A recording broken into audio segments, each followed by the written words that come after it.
Donald Trump is campaigning in my home state of Florida today, and unfortunately for those there, he is off his rocker. Now, of course, we have seen a more crazed and more insane Donald Trump on the campaign trail in the past days and weeks, but this was a special example of how much he is losing it. And one of my favorite things happened at this campaign rally for Donald Trump, this roundtable that he was doing. It's that you can see the people sitting behind him and you can see their reactions to everything that he is saying. And so when the statements continued to get crazier, the responses and the looks from the people behind him were as well, demonstrating that even MAGA can tell that Donald Trump is losing it. And there was one specific example that I am excited to get to, where you can see the exact moment where a Republican sitting behind Donald Trump, she kind of just realizes he's just dumb. And we are going to get into all of that. But before we do, if I could quickly ask you to leave a like on this video. And if you haven't already, to hit that subscribe button. It goes a long way in supporting this channel, and it means a lot to me. Now, let's get into this first crazy clip of Trump. This is the one, this woman is the worst. The lying, it's just unbelievable. Like the IVF, the fertilization. I came out totally in favor of it right from the beginning. She said, I'm against it. Carlos, she goes, he's totally against it. Every single item that having to do with energy, having to do with everything, and then she's got the worst governor in the country, probably the worst. I think she made a horrible mistake. We'll see what happens on November 5th. Let's see what happens. But there's something wrong with him. Honestly, there's something wrong, and there's something wrong with her too. She's slow, low IQ, something. I don't know what the hell it is, but they lie. We don't need another low IQ person.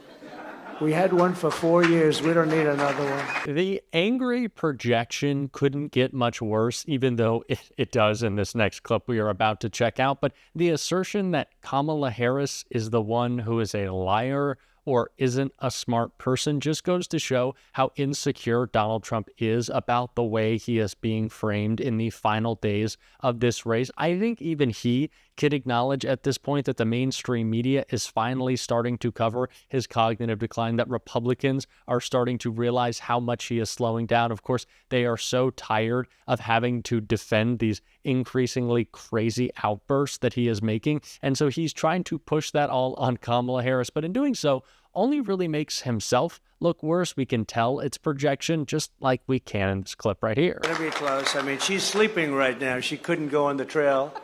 You think when you have 14 days left, you wouldn't be sleeping. She's not doing anything today. I should take one of that. You're the one who have been canceling interviews. You are the one whose campaign staff is reporting that you are exhausted. Again, this is all projection from Trump, but the problem for him is he can usually just sling these insults without the mainstream media really caring. But now that they're observing his cognitive decline, there's a little bit more scrutiny on the things he says and his general outbursts. But where there certainly needs to be more scrutiny is the attacks that he makes in this clip right here. Lunatic, and we can't take a chance on losing this election, because if we lose this election, we may not have a country anymore. We never, and I've heard this from a lot of very smart people that are very straight down the middle. They say, we may never have an election again in this country. This is where we're going. I used to say that if we don't do something, we all know what's happened with Venezuela. This was 20 years ago, one of the great countries of the world, and now it's troubled, to put it mildly, and I said would be Venezuela on steroids. We have been talking about this a lot, but I still don't think it's been getting enough attention. The ways that Donald Trump is once again trying to sow doubt about the upcoming election results and whether or not it will be free and fair, as Republicans always like to dispute with, mind you, no evidence. And again, we see that from Donald Trump trying to project out this idea that there's not going to be any more elections if he loses based on what we don't know. But he goes back to it's going to be Venezuela. It's going to be communism. Kamala Harris, her dad is a Marxist, communist, socialist, liberal. As many buzzwords as he can throw out there. And speaking of him attacking Kamala Harris's father, he did again in one of the strangest ways so far, and we can see that right here. Left, we can't have a person. She's a Marxist. Her father's a Marxist professor. By the way, the fake news, look at all of them. Where is the father? We should interview, because I'd find it interesting to see what he has to say. He's, I don't know, they seem to have a problem, but it would be nice to interview the father. He's a Marxist professor. And I think that's okay. That's good, fine. But I think it's appropriate that the father be interviewed by the fake news. They don't want to interview him, and I wonder why. So let me get this straight. Donald Trump doesn't think he should have to do an interview with 60 Minutes, which has been tradition for presidential candidates for decades, but he thinks Kamala Harris's father needs to sit down for an interview. What's the connection? What is that? Where's the sense being made? There's not a lot. Again, it's just buzzwords. It's just bizarre statements at this point from Donald Trump. We can see the cognitive decline. And I talked about seeing the people behind him a little bit earlier in this video, and you especially can the reaction from the woman behind him on his right in this upcoming clip where Donald Trump is trying to talk about solar energy, but doesn't go well. A solar field the other day that looked like it took up half the desert. I'd never saw anything like it. It's all steel and glass and wires, and it looks like hell. And you see rabbits, they get caught in it, and for the environmentalists, it's just terrible. I like, some applications where you have it on a roof or you have it on something, but I'm looking at solar fields that are like miles and miles of just, and what it does to your desert areas or the areas that you're putting, it's just crazy. We have stuff right under the ground. Natural gas. We have things that we... First of all, it's pretty confusing why Donald Trump would want to attack solar energy, a booming industry in my home state, the Sunshine State of Florida. That's pretty concerning and confusing. But then the way he tries to describe solar energy, saying that it's affecting the rabbits, I'm surprised he didn't also throw cats, dogs, and geese in there, and says that it looks like hell. He's just confused in general, and we see this whenever he's talking about energy, always saying that he's going to cut prices in half, and that's going to boost the economy without giving a direct explanation of how and why, because he doesn't know what he's talking about. But he's really failed to even grasp his basic talking points on energy anymore. We saw him fail to be able to reiterate his drill, baby, drill talking point the other night, failed to be able to remember the phrase liquid gold. Again, this is a more forgetful and more just out of it person in Donald Trump than we've ever seen, and that is incredibly clear, attacking one of the most important industries in Florida, a state also, mind you, that was just ravaged by a storm that was even more dangerous because of climate change. So yeah, we are in favor of moving towards green energy in the state of Florida. And another thing that Donald Trump went after that is incredibly important to the state of Florida, Social Security.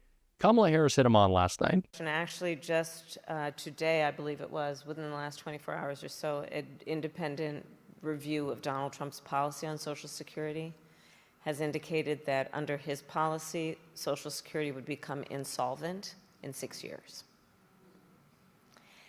And what I and you and I think most of us know is that we have many, many seniors in our country where their Social Security check is their only form of income. It's everything and the only thing they have to live on, to pay rent, groceries, all of that. And so we must protect Social Security. If you look at Donald Trump's Project 2025, the plan that they have if he is elected or re-elected president, it would attack Social Security, it would attack Medicare. And back to the point about just what is in the interest of dignity. The President of the United States should have as one of their highest concerns the dignity of the American people. And in particular, those who have lived a productive life, who deserve to be able to retire and go into their senior years with the dignity of not worrying about whether they're going to have a roof over their head or be able to eat. We have to keep hitting home on this message of a better recollection of the Trump presidency. Too many people think that they, for some reason, were better off under Donald Trump, or he was some sort of economic genius, or his administration was so strong, when in fact that is the opposite of the truth. Donald Trump had a devastating presidency, both for our economy and even before COVID. And when there was economic prosperity, when there was success, we know what the result of it was. We know the reason. It wasn't Donald Trump. It was the guy calling him out right here. Now, some people, because I'm having conversations around the country with folks as I go campaigning, and I'll hear some people say, well, I remember the economy when those first 2 years with Trump, they were pretty good. And I say, yeah, it was good. Because it was my economy that I gave to him.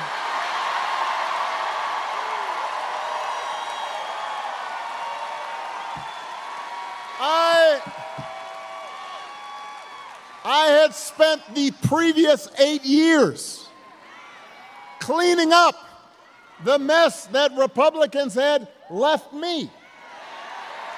What a great reminder from President Obama in the closing message of this campaign. And we can just go look at the numbers. How many jobs are created under Republican presidents in the past 30 years? Almost a net negative.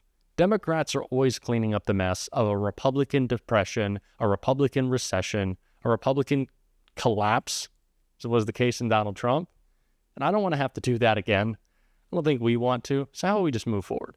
And we're going to be talking about that every single day on this show. And if you want to support that, as always, you can hit that subscribe button. You can leave a like on this video. And if you stuck around to the end, you can drop a blue heart in the comments. And until next time, I'll see you soon.